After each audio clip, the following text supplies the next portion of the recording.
So this is interesting to show you how the news media just reports war. So here's the Guardian says hundreds of Ukrainian troops evacuated from Mariupol steelworks after 82-day assault. They were evacuated?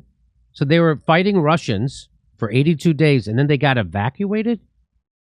Mariupol, hundreds of besieged Ukrainian soldiers are evacuated. They got evacuated?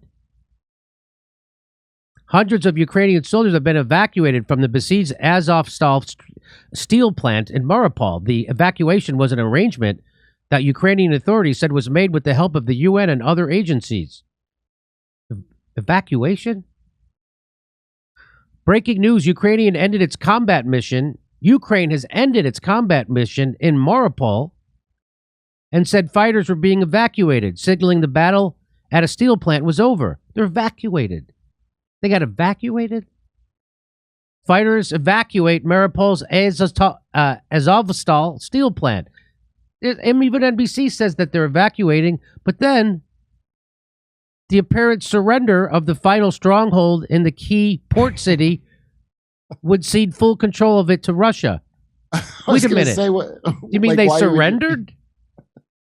You mean they surrendered? That's what they mean, Kurt. Because why would you need to evacuate? Unless you lost.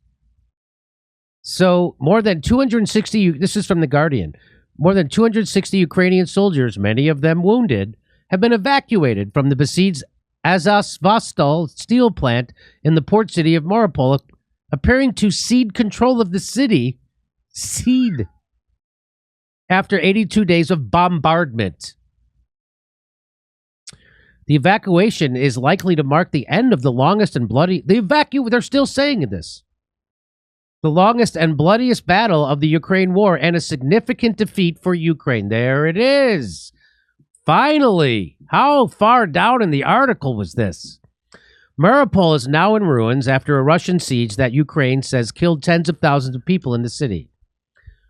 We could have told you that this was all going to happen. We predicted all. Russia is not losing this war with Ukraine. So the more you stretch out this war, the more people are going to get killed in Ukraine. And NATO and Joe Biden and the United States and MSNBC and CNN, and they don't care. That's why we got to get them more weapons and get it to them fast and That's keep right. them coming and never stop with the weapons and more weapons. I like this. Gonzalo Lira says they weren't evacuated. They surrendered. The battle at the steel plant isn't over. It was lost. Nazis surrendered. Mainstream media spin. Heroes evacuated. Did they at least pat each other on the ass and say good game? Here it is, another one. Evacuated? When is a surrender not a surrender? When Ukrainians do it, that's when. Azovstal steelworks evacuated as Ukraine ends combat mission in Mariupol. Yeah. Wait, so that's the home of the Azov battalion? That's why it's Azovstal? Is that what that is? I'm going to guess. I don't know. I'm just guessing. I don't know.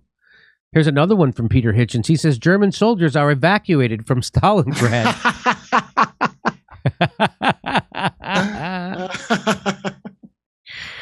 A Sonny Liston also being evacuated from the ring after... That's fucking hilarious. So that's just another example of how the news reports that if you're getting your news about Ukraine war from corporate media, you're getting misinformed and propagandized to the hilt. How did Bellingcat report it? How How did citizen journalist Elliot Higgins report this evacuation? You know they demonetized that video about Bellingcat? Did I tell you that? Oh, yeah. You said before. Of course. Hey, I'm on tour. Come see me in Irvine, California, Las Vegas, Indianapolis, Salt Lake City, Washington. Washington? You mean Washington State? Yes. Yes. Go to jimmydorecomedy.com for a link for all those tickets.